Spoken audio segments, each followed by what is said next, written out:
Сәлем бердік, мен Қоңыраттың келіні. Бүгін түрлі түсті полуфабрикаттарымен бөлісетін боламын. 1 килограмм күрішті 2 ыдысқа бөліп саламыз, жарым кило фаршты 2-ге бөлеміз. Кішкене ыдыстағы тефтел үшін, үлкен ыдыстағы ток үшін. Өзбектер Өзбекстанда ток деп айтады. Ол жүзім жапырағы және капуста жапырағынан қылынатын тамақ. Тефтелге 1 пиязды қырғыштан өткіземіз. Бұрыш, тұз, 1 жұмыртқа, 1 қасық ұнды салып, жақсылап араластырып, біраз уақыт қытымдап қоямыз. Ыдыстағыға 2 пиязды қорып, үстіне қырылған помидор немесе томат салып қуырсаңыздар, тұз, бұрыш, фарш, күрішті араластырсаңыздар, күшті болып шығады такаштарыңыз. Бұны 5-10 минут қытымдап қоямыз. Енді тефтелімізді түюді бастаймыз. Жасап атқан тефтелім где-то 1 килограмм. Мен оны 1 айға жеткіземін. Аптада 1 рет ішетін болсақ, 4 аптада 4 рет ішеміз. И пельменмен араластырып салсаңыздар күшті болып шығады. Адам басыға санап салсаңыздар беймарал жетеді.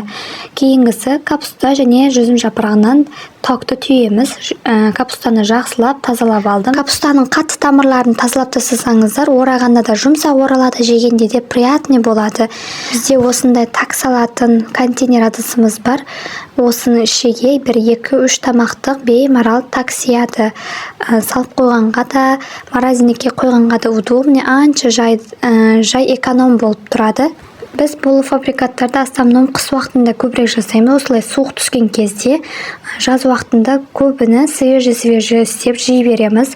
Осы токты да морозилникке салып қойсақ, саңған кезде 1 айда 1 рет, болмаса 2 рет жеп тұрамыз. Қатты сағына бермейміз негізі. Егер мен сіздерге YouTube'тан шығып жатқан болса, маған подписка болып, маған лайктар басып, комментариялар жазып, маған поддержка етіп тұрыңыздар. Мен үйде отырған декреттегі келінмін. Осы видеоларым жүріп жатса, Құдай қаласа үйде отырып, мен доходқа шығатын боламын. Сіздердің арқаларыңызда, егер маған жәрдем берсеңіздер, осы видеоларымды көбірек көріп, соңына дейін көріп, сіздерге жағып жатса, комментарияда жазыңыздар.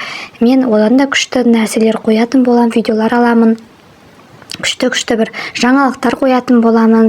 Көпшілік білмейтін бір жаңалықтарды қойып, өзімде бір үйреніп, сіздермен қосылып, солай қызықты видеолар қоятын боламын. Сіздер маған поддержка беріп тұрсаңыздар болғаны. Мен Қазақстанда жасамаймын, Өзбекстанда тұрамын, Өзбекстанның қазақ келінімін. Сіздерге бір қызықты бір сауалдарыңыз болса, Өзбекстанда келіндер осындай екен, осындай тамақ жасайды екенсіңдер, сендерде осындай екен деген бір қызықты сауалдарыңыз болса, комментарияға жазсаңыздар, мен соны сіздерге бір видео қылып, қызықты етіп сөйлеп алып беретін боламын. Бұлар менің бір күнде жасаған полуфабрикатым. Бұл печеный, ішінде вареный сгущенка мен жаңғағы бар. Бұл голубцы 2 тамаққа деп бөліп қойғамын. Ал бұл ток, бұл бірақ алдыңғыдан қалған уже істетіп жіберу керек. Ал котлеттерім, куриный котлет, жарым кило куриный фарштан 20 штук шығарғамын. 10-10-ға бөліп қойғамын 2 тамаққа деп. Жаныға пюре күріштермен күшті кетеді. Бұл тефтел 2-3 тамаққа істетемін. Беймарал жаныға пельмендермен араластырып саламын.